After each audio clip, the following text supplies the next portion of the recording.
We've been to all four corners of Britain in our quest to interview the great and good of entertainment. Comics, actors, writers, politicians, singers, dancers and choreographers.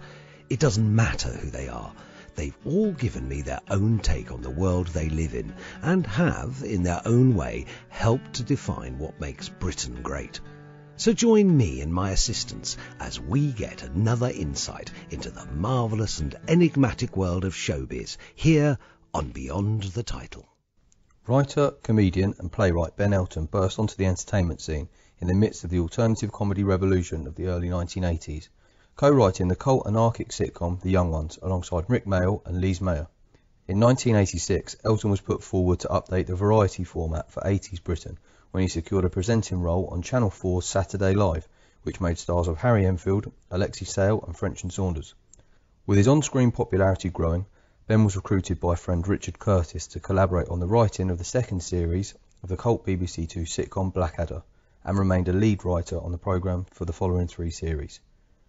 A reunion with Rowan Atkinson in the mid-90s resulted in the short-lived BBC sitcom The Thin Blue Line, followed by securing his own BBC One series alongside the legendary Ronnie Corbett. I caught up with a man of many talents to talk comedy, theatre and life back on the road. Ladies and gentlemen, Mr. Ben Elton. So, you've recently announced the theatrical adaptation of your critically acclaimed BBC Two sitcom Upstart Crow. What was the process of making a TV sitcom fit for stage? Well, with Upstart Crow, it was a particularly exhilarating one because it was a sitcom about the world's greatest dramatist. So certainly greatest dramatist in the English language. I'm always a bit nervous about saying the world's greatest because, you know, I haven't read any Turkish or Russian, you know. Anyway, it was a thrilling challenge, and it gave me a whole new palette to play with, and that, it's very much not an adaptation of the sitcom. I mean, it is, as many of the characters there, not all, we couldn't have them all in it, but I was able to play further with the Shakespearean conventions that I mess around with in the sitcom itself, because we're in a theatre. So the play, which is a couple of years of Will's life, is presented slightly more in the manner of a Shakespeare play. I mean, two identical twins turn up, you know, by remarkable coincidence, having been divided at birth. That sort of fun, which you couldn't really do in this TV sitcom because there's an essential naturalism to Upstart Crow. It's a very traditional BBC sitcom format. It's in its format, it's like Dad's Army. It purports to be basically real life, although obviously it's a massively exaggerated, funny version of it. So the idea of two people who don't look remotely the same being just taken for identical is not something I could do on the telly, but I can do it on stage. So it's a long answer, and that is that it was hard, very hard work, but a wonderful challenge. And it's set 10 years it's set 10 years afterwards. So Shakespeare's daughters have grown up. It's 1605. There's a new king on the throne. Very interesting period in Shakespeare's life. 2 years into to James's reign in England, and he's really only written Measure for Measure and As You Like It, two fairly minor, you know, basically, you know, nothing like as good as his previous work. And I have it at this point the King's noticed, you know, you write Romeo and Juliet and The Merchant of Venice and Henry V for the Queen Elizabeth, and you write two howling clusterfucks of extremely non-funny comedy based on the same mistaken identity gags you always do. So that's how it starts. He needs a new play, and he needs inspiration for a new play. And what's interesting is, in his own life, he must have found some, because he's about to enter one of the most extraordinary periods of his life. He's about to write King Lear, Antony and Cleopatra, and the Tempest. He's very quickly, in succession, going to write some of his greatest work. So I have fun about why would it be that he would have had such a shit 2 years, and why is he about to have such an extraordinary 3 or 4 years? So. Okay. So you arrived on the comedy scene right at the very beginning of the alternative revolution. How did the socio-economic and political climate help with this subtle shift in entertainment? Well, you know, I would never wish anybody to live in divided and difficult times, but I think they are good for art. I think when everybody's feeling very comfortable, perhaps there isn't such an impetus to produce, work that really shocks and confronts, because we're all feeling comfortable. I mean, certainly, I think the greatest period of art in all Western culture almost was the Weimar Republic in Berlin, the 10 or 12 years between the First World War and the Nazis, in which Berlin was in a constant state of revolution, starvation, insane inflation, and extremism in its politics, running street battles between the Nazis and the communists, etc. Produced a flowering of art and sciences, really, with which you've got to go back to ancient Athens to find another city, and I don't quite know how they had such an amazing time of art, but really that 12 years from the Bauhaus, architecture, Einstein, science, to Brecht in theatre, Kurt Weill, the incredible art going on. So that's another long-winded digression, but I'm not suggesting for a moment that alternative comedy was quite such an extraordinary flowering. But nonetheless, Thatcher had begun to change the gears of British society in a way that shocked almost everybody's living memory. We'd lived with the wonderful post-war consensus where both the Tories and Labour had seemed to see community as more important than individuals, and there was a general assumption that the community and the health of the community was at the health of society. And Thatcher and Reagan in America, and don't forget, they also had a post-war consent. The Americans had the Roosevelt legacy, the idea that the individual is secondary to the health of the community. Well, Thatcher and Reagan shattered that. They deregulated the city and said if individuals can enrich themselves pretty much in any manner they can, it will be good for society. And that was a massive change. And as you know, she destroyed the union movement. Funny thing is, I do have respect for her. She was a woman of enormous political integrity. She did what she said she was going to do, and she believed in it. I say this only because the current Tory leader, Boris Johnson, I find to be a more despicable figure by a very long way, because whereas Thatcher was a woman of deep principle, even though I disagreed with every one of them, I can respect her for that.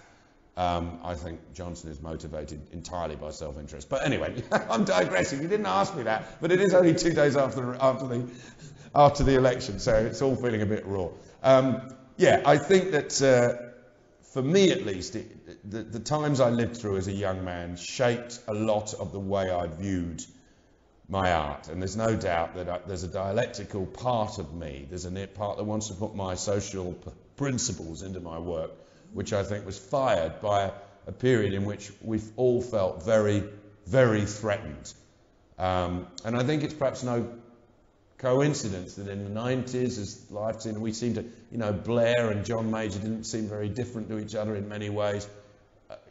Comedy and stand-up comedy in particular kind of lost the feel that it was there partly as, I suppose, a political tool. Not that any comic ever went on stage to do a rally. You'd be a very boring comic, but using your beliefs to energize your comedy. I still do it. They're not all bloody lefty or anything. They're normally just what I believe morally and socially, and what my own flaws are at the depths of my comedy, my own inadequacy. But I always use what I believe to make my comedy, and I had a sort of lot to believe in the early 80s. So, Don Ward's Comedy Store is always cited as the birthplace of alternative comedy. How important do you think that was in giving your generation the platform to hone the craft? I think it was extremely important. There's a guy called Pete Rosengard as well. I always feel I've got to credit him. It was sort of his idea. He went to Don Ward. Don Ward had the venue, and between them they built the Comedy Store, which was a direct rip-off. They even took the logo from the American one, the LA store, and that's fine. It was imitation's the best form of flattery, and the London Comedy Store was incredibly important. What previously had been a very disparate thing, this thing called alternative cabaret that Andy de la Tour led with Tony Allen and Pauline Melville and Jim Barclay. There were a few kind of clowns messing around, and the beginnings of a sort of radical stand-up comedy. Of course, Alexi Sale started in '79. I didn't start till '81, so there's a big pecking order there. And I think the Comedy Store played an enormous role. I first played it in March 1981, and I compared it through the summer of 1981, and it incredibly vibrant, scary time. Lot of I don't want to use the term yobs, but I think I'm going to have to, because it was one of the few places you get a drink after closing time. So we didn't by any means have a lot of lefty liberal. There was an awful lot of gangs of lads looking for somewhere to drink, and frankly wondering where the strippers were, because the Comedy Store was in a strip club. The strippers ended at 10 and we'd go on at 11 or whatever, you know. Yes, the Comedy Store offering as it did a place for a lot of people to meet. I knew Rick Mail and Aid already, but I'd never met any of the others. I met Jenny and Dawn at the comic strip, but only because I was at the comic store and I heard all about the scene.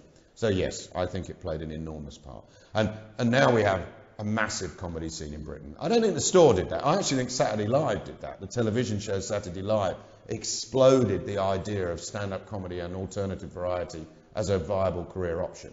And many venues opened up in the late 80s as a result of it. But the store was unquestionably the first permanent place where non-traditionalist stand-up comedy could find a place. And then in 85, you secured your first hosting spot on Channel 4's Saturday Live. 86. And I wasn't the host, but I closed the show. I was the last act. We had guest hosts in 86, but I was a success. It was my big break. And when they came to make the second series, I became the permanent host. And in what way do you think that was sort of a generational rebellion against the traditional variety shows of the time? Well, I must make this point very clearly. I don't think it was any sort of rebellion. I think all the people involved that I've ever known in Young Ones, Saturday Live, Blackadder, the world I've worked in, particularly in the 80s and 90s, were anything but enormous fans of the entertainment that went before. We all loved, you know, Hancock and Dad's Army just as much as we loved, you know, the more alternative stuff like the Monty Python. I mean, obviously there was a political reaction against what had been, it's very easy to say sexist, racist comedy. Of course those comedians and those sketches, they didn't know they were being sexist and racist. It was an attitude. Ours was a generation that called out something which hadn't really been noticed before, and that was the sort of presumption of women as a certain type of person, normally decorative, sexualized, black people as endlessly the immigrant, the outsider. This was the basis of a lot of comedy in the 50s and 60s. Not by any means all, but a lot. But I don't accuse most of the people who were doing that material weren't themselves racist. It was a cult, it was a time. And 80s was a good time in that it called that out. I was very much a part of that. I'm proud to say I was voluble and perhaps the most voluble. I did whole routines about it, about using the C word as an insult, about tits being the funniest part of the anatomy according to pretty much all British sitcom and sketch shows at that time. But as I say, having said that was an awareness of subject matter in comedy. But the styles and the heroes, I mean, Morecambe and Wise were my greatest heroes. I loved Morecambe and Wise, and I still love them. And you know, Les Dawson and Tommy Cooper and Tarby. You know, I mean, they're great comic. I mean, I didn't like some of his material. I didn't like the way he voted, but hey, you know, we live in a democracy. I've since got to know him a bit, and obviously a lovely bloke. You know. So let's make it clear that there was a socio-political rebellion against certain styles of subject matter which we now define as racist comedy and sexist comedy, and I'm proud of that. And I still fight that fight because it's been lost again. But in terms of style, I used to say the Young Ones didn't break a single stylistic goal. If you look at the Goons or the Crazy Gang from the 1940s, or as I always rather cleverly point out with my drama degree, Aristophanes from the 300 BC or whenever he was. You know, toilet humour, crazy humour, being whacked over the head and surviving it humour. Just watch Laurel and Hardy, which was Rick and Aid's biggest. You know, I was Morecambe and Wise, but they never shut up about Laurel and Hardy. So yeah, that's my answer. Okay. In 1987, I think, whilst on Saturday Live, you performed a routine about Benny Hill, which resulted in a writer in the Independent newspaper stating that your performance was, quote, like watching an elderly uncle being kicked to death by young thugs. Looking back now, do you think that material was a contributing factor in his downfall? I don't think I ever did a routine about Benny Hill. I did a routine about big tits. I don't think I even named Benny Hill. I said I'll never be a good comedian because I haven't got big tits, because clearly the biggest joke in the world, you know, you wouldn't get many of those to the pound, you know. And the routine ended, I think, very well by saying, I don't know how women get up in the morning, they must, you know, how do they get past their mirror? They could spend all day laughing at their tits. Oh, that's right, the final punchline was that's why none of the women are any of the jobs in this country, or the senior jobs, because they're all sitting at home laughing at their tits. And in that line, I encapsulated, I think, quite a lot of truths about women in employment and the women's attitude to comedy. I think everything I said was amazing, actually. And no, maybe not amazing. It was surprising, because it was brave, and I was brave then. I don't know if I'm that brave now. I tried to be. Because it got the sort of reaction that I got from that old git that you're just hearing now. Maybe it was a young git.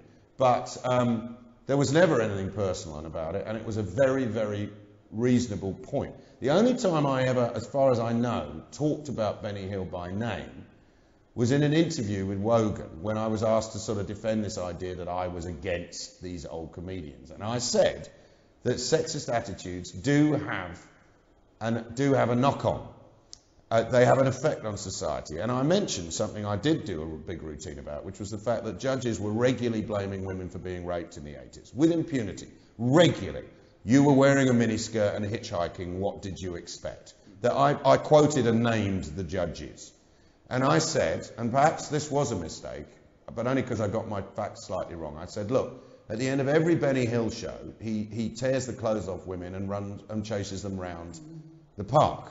And women are being told by the police they shouldn't walk across a park semi-naked. Now, I think there's, you know... Anyway, this was spun as I'm blaming Benny Hill for rape, which at the time even, I said was not what I was saying. But one thing I did get wrong, which is that I can't even remember, it's the girls that chase him. He tears something off, then they tear something, and they chase him. Because he's an old perv normally. He's an old perv and they chase him around, but they do it semi-naked. I think my point was perfectly reasonable, and I've had to live for an entire 35 years with this outrageous idea that I killed Benny Hill or I chased him off ITV. I was fucking 24 years old, as if I had any power over ITV policy. You have your time. Benny Hill had been at the top for 20 years. I haven't been able to get a gig on telly for 20 years. The last time I had a gig was in 1998. I'm not complaining, but I've asked lots of times at my age, any chance of another Saturday Live, any chance of me coming back on the telly? I haven't even been able to get on live at the Apollo. Your time changes. You're not fashionable anymore. So yeah, I feel pretty strongly about this. I felt that article, I'd never heard that article, but I knew that I was, and when the Independent did their obituary, they basically said I killed him. Yeah. Outrageous. Yeah. I was a young comic mouthing off, and that's fair enough. And I think if Benny Hill couldn't take it, and I'm sure he could, then he's not the comic I think he was, because he was a brilliant comic in the 50s and 60s, and he did get lazy. And the comedy got lazy, and ITV cancelled it in the end, and everything gets cancelled in the end. Upstart Crow's been cancelled, and it was at the top of its game. And I was cancelled. Morecambe and Wise only had 8-9 years at the top. I really get fucking annoyed about that complete fiction. So there you go, there's my answer. You just said there about sort of where he probably didn't have as much of a problem with it as probably what the media did. Yeah. Is that do you think that was the major problem, that they were just acting as a catalyst for anything someone of your generation had to say about? Well, I was by far the most vocal and the most obvious. In fact, I used to say I was a one-man cliche, because apparently telly's full of left-wing comics moaning about sexism. As far as I know, I was the only one doing it so directly and so clearly. I mean, there were lots of great comics that did things I didn't do, and I did things they didn't do. That's one of the things I did do. Benny Hill had been at the top a long time. The Benny Hill show was utterly and totally tired. You just needed to repeat it. They'd done hundreds of them, and they were all exactly the same, and good on him, it's been terrific. But it wasn't like Carry On, which was endlessly reinventive, and in which all the women were funny. I just made this point. I mean, you know, Christ, I've had more. If getting slagged off by other comics kills your routine, then Stuart Lee's killed me 1,000 times, and so's Alexis Sale, and so's Jimmy Tarver. You know, I said something about Benny Hill which wasn't personal, which wasn't vindictive, it was a political point. Yeah. And I pointed out that whereas I wasn't objecting to women in comedy or women being funny for their bodies or sex being funny. I adore Carry On because the women in Carry On are hilarious and they're as strong and as inadequate and as sexually driven and as majorly sexual creatures as the men are. They're not just the impassive objects of male sexuality, which is what they are in the Benny Hill show. I said it then and I'm sticking to it now. I don't think he was a bad person. I just think he ended up doing some quite boring comedy, which I don't think was socially very relevant. But that was nothing to do with his demise, but me thinking it. Yeah. The fact that it was true was what was to do with his demise. Yeah. But if you look at his earlier work, the guy was brilliant. He just got tired. We all have our fucking times. As I say, if you can get me back on the telly, I'll be pleased, but I won't blame you for destroying my career if you can't. You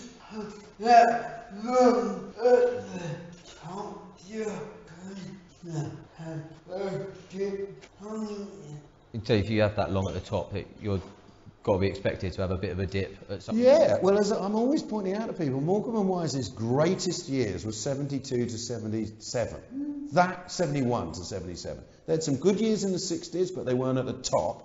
Then at the 70s, they were at the top. And then, I know he died in 84, but they were already on a massive slide. You know, you can't keep it up forever. In 1998, you starred in your self-titled BBC One stand-up show alongside one of your heroes, Ronnie Corbett. Exactly. What impact did his involvement have on the success of the series? I really couldn't say. I mean, I was at the time, you know, The Man from Auntie had got 7 or 8 million, and so did the Ben Elton show. So, which incidentally was that's my last TV gig. Funnily enough, people are so anxious to knock down anybody who tries to talk seriously about anything that I got a lot of shit for working with Ronnie Corbett, because apparently that was somehow hypocritical. Having slagged off Benny Hill, apparently it was hypocritical of me to then work with another traditional... I mean, it's so mind-blowingly banal, I can scarcely even bother to say it. But it's true, I did get a lot. So apparently I was supposed to hate all the old guard, and here I was working with one. I spent a lifetime banging on about Morecambe and Wise and Dad's Army, because in the 60s and 70s, just as in the 80s and 90s and since, there's good and there's bad. It's not all one thing or another.